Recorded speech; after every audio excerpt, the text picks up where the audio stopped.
Today is Friday, and I am so delighted to be here and to be on time and to be here with you. Of course, our number is 312-738-1060, and we're going to be eager to get your phone calls in a minute. But before that, let me just give a little bit of report. We went last night on recess, which really means that the United States House of Representatives will not meet again until September the 9th. But let me tell you, the House did some outstanding work during this session. I mean, I have to give ourselves a pat on the back. We passed all kind of good legislation, a good deal of it. I was intimately engaged, involved in it. The Ways and Means Committee passed a retirement benefits plan so that when people get ready to retire, they can feel secure that they're going to be able to live and not have to wonder if they can pay rent or die or get their pills or not be able to eat. We just, and some people call it a bailout, no bailout.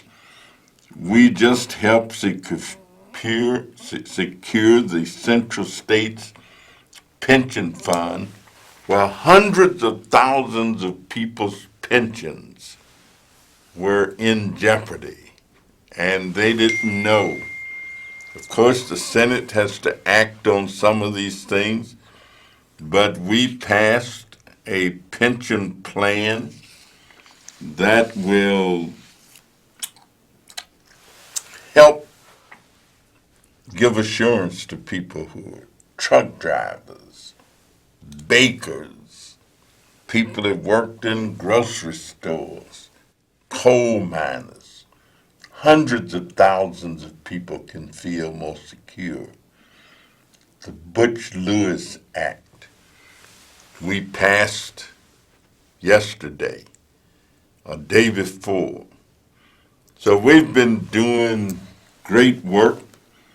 We've been getting things passed. We've got a budget that I actually voted for. Oftentimes, I vote against budgets. I voted for this budget. I wasn't excited about the fact that we're spending a lot of money for defense, but we're also spending more money for domestic programs. That doesn't mean that we're out of the water, because every time you get something done, seems like the Trump administration comes up with another situation. Now they're talking about if you're on TANF, temporary assistance for needy families, that you can't get food stamps, or your food stamps may be cut.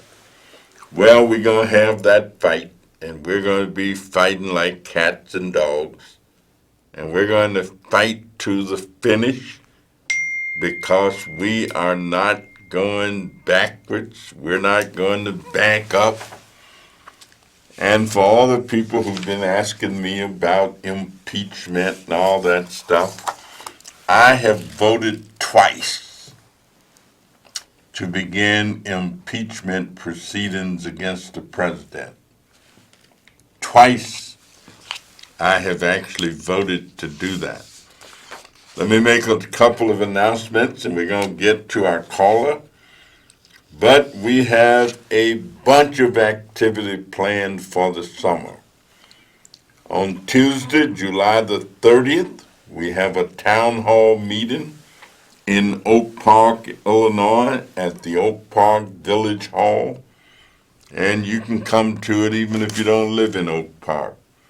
So, but certainly folks in Oak Park, it's for them. And on Thursday, August the 1st, we're going to have another town hall in the Maywood Council Chambers at 125 South Fifth Avenue in Maywood, Illinois.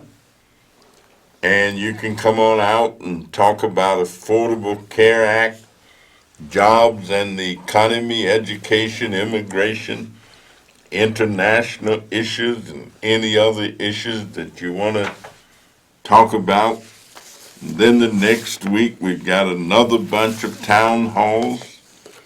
On Saturday, August the 17th, we've got our annual back-to-school picnic and parade and the Taste of Austin. It will be our 40th back-to-school picnic and parade. It means that we've been doing it ever since I first got elected to the city council in 1979, and we've never missed having a picnic and parade since then. And for 38 of those years, we've also done something called the Taste of Austin with Cynthia Williams, who runs the Austin People's Action Center. And let me tell you, she does an outstanding job and just got a grant today to hire summer youth, to hire kids to work this summer. And if your kids are interested, if they're 16 years old, they can call APAC and get hooked up. We are talking this afternoon about immigration. No issue has caught the American public more than immigration. People have gotten emotional. We've had fights. People have cried. Children have been separated from their parents. And so immigration is a great big issue. The person in my office who works on immigration issues almost every day, and probably not almost every day, but every day, is Gerard Moore, and he is our immigration specialist. And I've asked him to come and share with us this afternoon some of the issues related to immigration.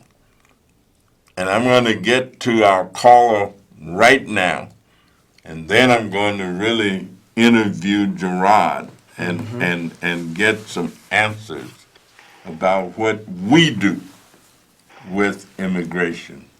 Caller, are you there? Yeah, how you doing, Connie Davis? James, I'm doing good. How are you? I was gonna ask your guest. Okay, now Donald Trump should resign, just like that governor of Puerto Rico. I was gonna ask your guest, that governor of Puerto Rico, he resigned. He supposed to step down, and Donald Trump should step down, and some of these other leaders should step down, because if they can do that to that governor in Puerto Rico, they should do it to Donald Trump and other leaders. Because I was going to ask your guest there, and how do he feel about that guy get stepped down in Puerto Rico, and then Donald Trump should get impeached or step down? Well, let me answer that.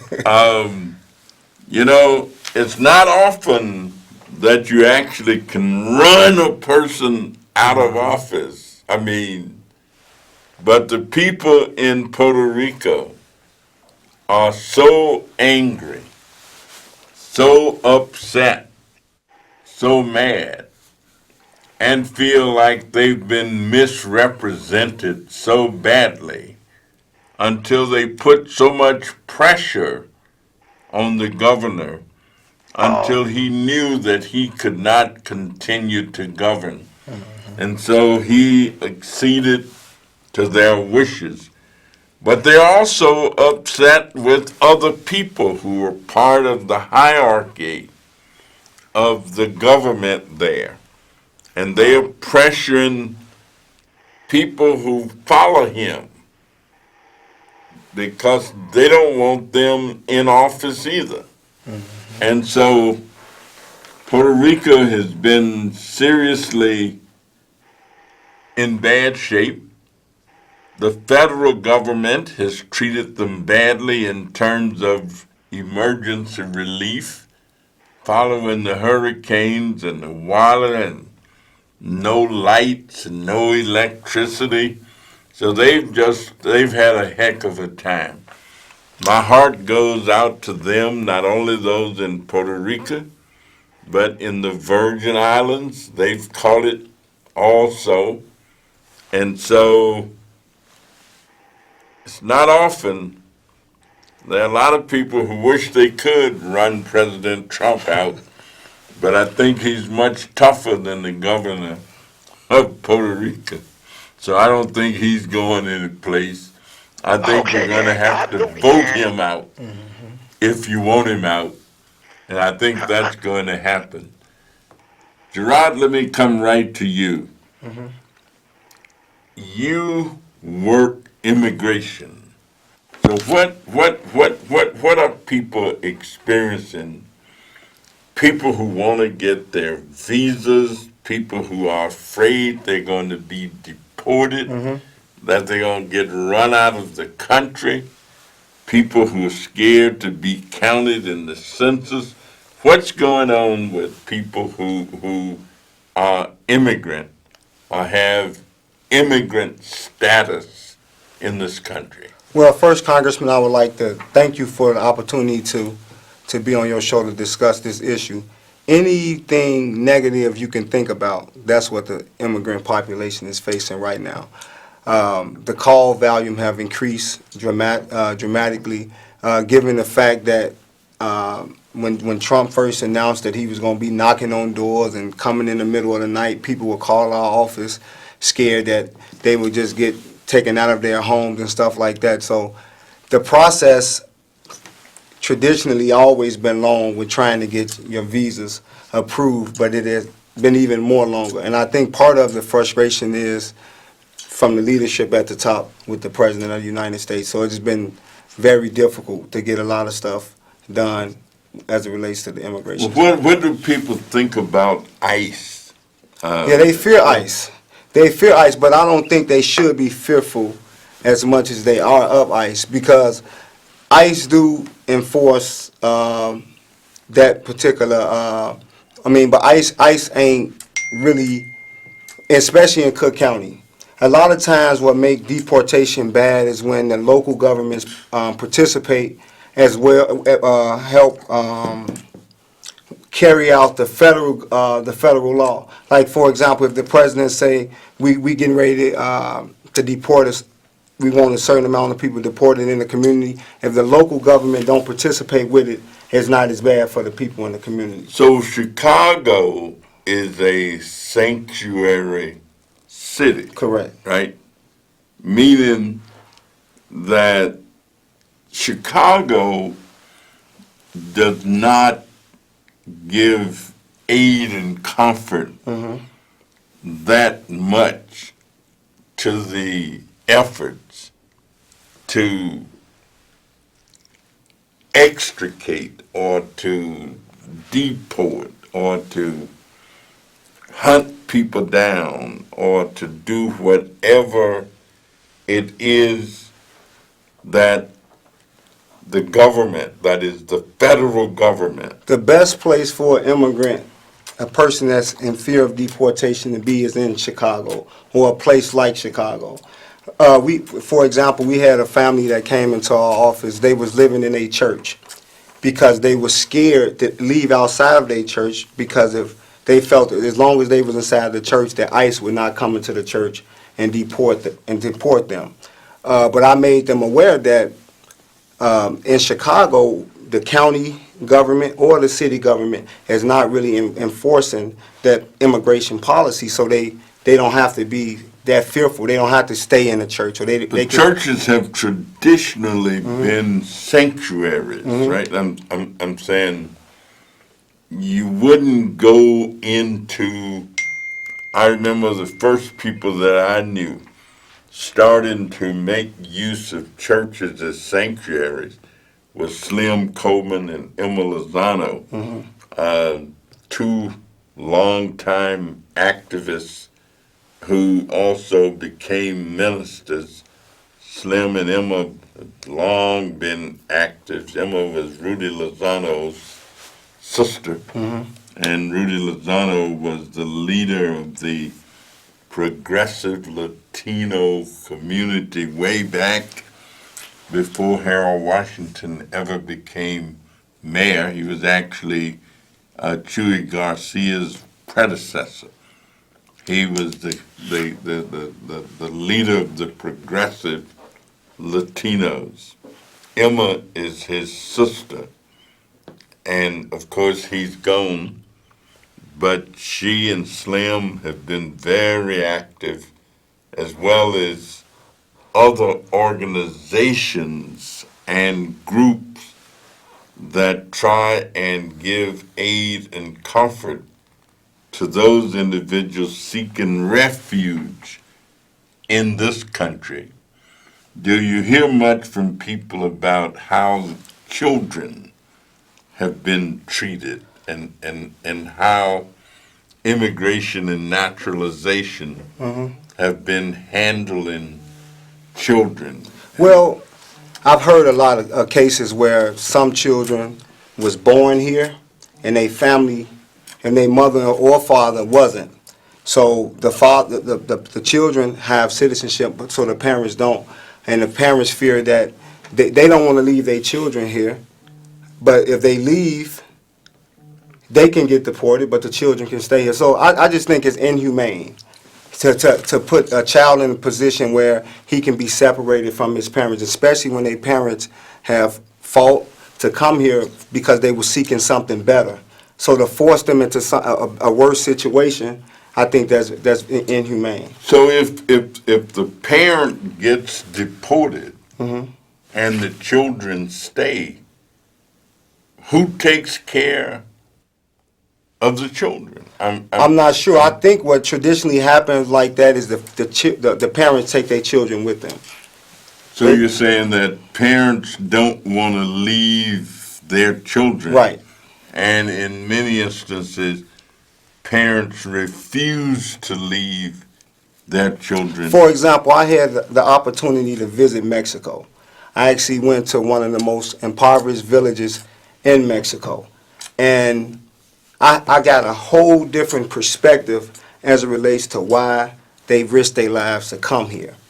We went through we had to get escorted through the villages with the army, pretty much with machine guns, and just to enjoy the festivities in Mexico, in one of the cities in Mexico, because it was dangerous.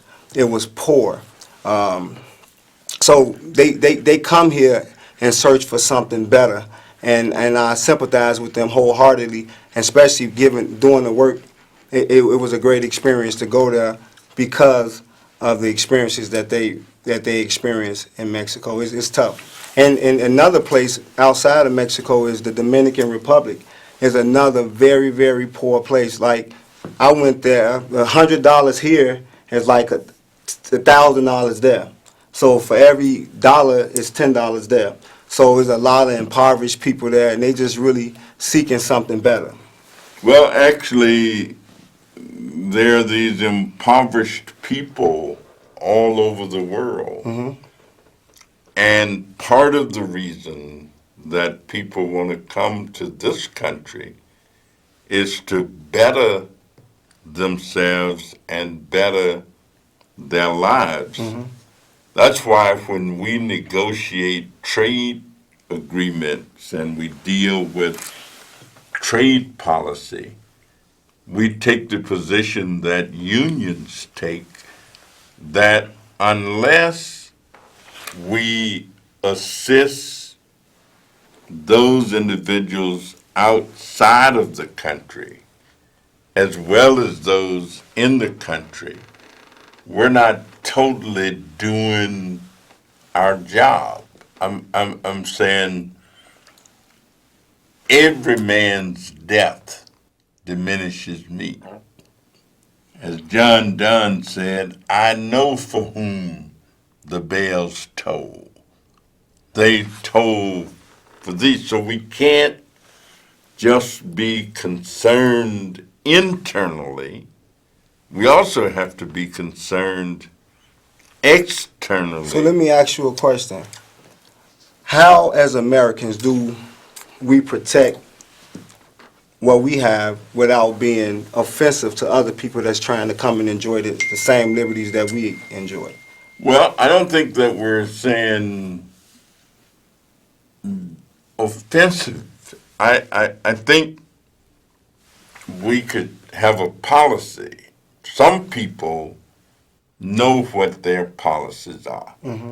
That as far as me and my house, well, I shaped my thinking about immigration many years ago. I read a poem when I was probably 10 or 12 years old that a woman named Emma Lazarus wrote.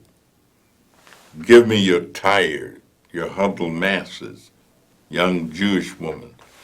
So I'm saying you can be selfish, you can be self-centered, you can be self-orientated, and you believe that as long as you're looking after yourself, everything will be all right. But I remember during the Holocaust days, and this priest, Minister Niemeyer, made the comment that, when the Nazis came after the Union members, I wasn't a Union member, so I didn't answer. When they came after the Catholics, I didn't answer. When they came after the infirmed, I was not infirmed. I didn't answer. But then when they came after me, wasn't nobody left to answer. I get it. So if we don't protect We can be next. the rights, there you go. Yeah, we can be next. We can be next. And so the immigration issue is going to loom. And there are people who are afraid that immigrants undercut things. And so they're not sure that they agree that we ought to be bringing or allowing more immigrants into the country. And of course, I take issue with that. I disagree with that. And I know that there are some people who support me on other issues and don't support my stance on immigration. I think it should be a pathway to citizenship. I don't think our borders should be open. I think that's dangerous. I think it needs to be a pathway, but I think the ones that's here, we can process them. But I don't think our borders should just be open and whoever want to come can just come without going through a process, because that can be dangerous. Well, you got to have laws. I mean, you can't just not have laws. And so we have to have fair, just laws that we enforce. Our time is running out, but let me just once again, don't forget, August the 17th, you are invited to our 40th annual back-to-school picnic and parade, and the Taste of Austin. Obviously, everything is free. Book bags and school supplies and everything that kids need. We say education is the key. Our 2 town hall meetings are next week. One is in Oak Park on Tuesday. The other one is in Maywood on Thursday. I'm going to give you the last word before we go. Well, Congressman, again, thank you for the opportunity to join you on this show. To all the people who have immigration issues, Call our office at 773-533-7520, and I'm ready to help you and see what we can do to help you. Thank you very much. We want to thank all of our listeners, all of our viewers, all of our callers, and of course, we want to thank Chicago Access Cable Television, the hottest action in town. Be good to yourself, and we'll see you next week.